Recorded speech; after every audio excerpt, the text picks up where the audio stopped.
మద్యం కుంభకోణం నిందితుల బెయిల్ను హైకోర్టు రద్దు చేసింది.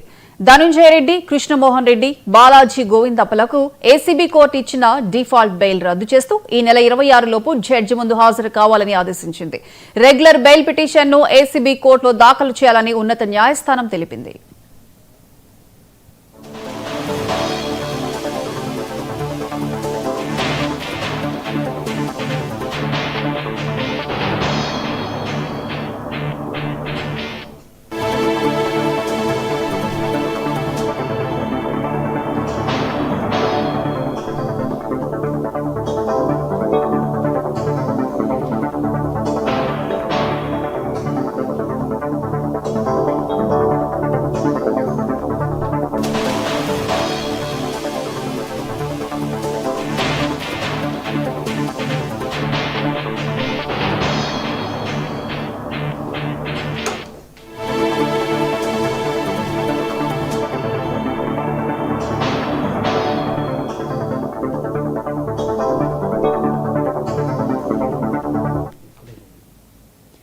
మద్యం కుంభకోణం నిందితుల బెయిల్ను హైకోర్టు రద్దు చేసింది. ధనుంజయ రెడ్డి, కృష్ణమోహన్ రెడ్డి, బాలాజీ గోవిందప్పలకు ఏసీబీ కోర్టు ఇచ్చిన డిఫాల్ట్ బెయిల్ రద్దు చేస్తూ ఈ నెల 26 లోపు జడ్జి ముందు హాజరు కావాలని ఆదేశించింది. రెగ్యులర్ బెయిల్ పిటిషన్ను ఏసీబీ కోర్టులో దాఖలు చేయాలని ఉన్నత న్యాయస్థానం తెలిపింది.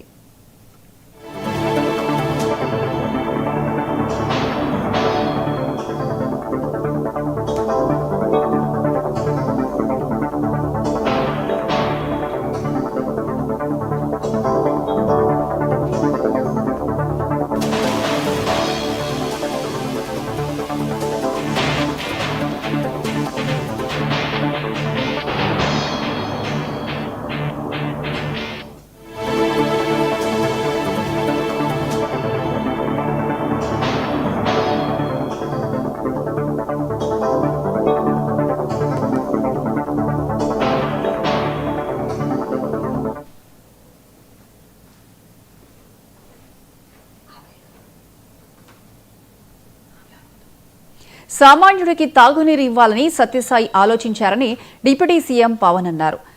నేటి జల్ జీవన్ మిషన్ కు ఆయనే ప్రేరణగా నిలిచారని చెప్పారు. పుట్టపర్తిలో నిర్వహించిన సత్యసాయి శత జయంతి ఉత్సవాల్లో పవన్ పాల్గొన్నారు.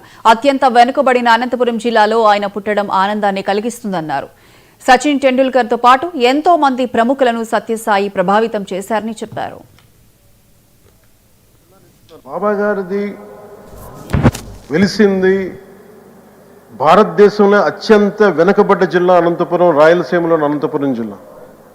ఆయన పుట్టుక కూడా అత్యంత వెనుకబడ్డ జిల్లా, నీటికి కూడా కొరత ఉండే జిల్లా,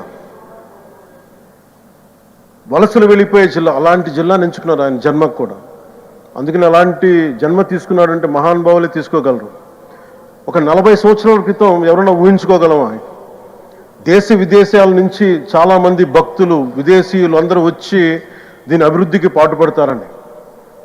సో ఒక ఆధ్యాత్మిక తేజస్సు, విశ్వ ప్రేమ ఉన్న వ్యక్తుల వల్ల ఇది సాధ్యం. అలాంటి వ్యక్తుల కోసం ప్రత్యేకించి గౌరవ ప్రధానమంత్రి నరేంద్ర మోదీ గారికి ఇష్టమైనది ప్రజలందరికీ కనీసం ఒక 50 లీటర్ల నీళ్లు ఇవ్వాలి. అది రక్షిత మంచి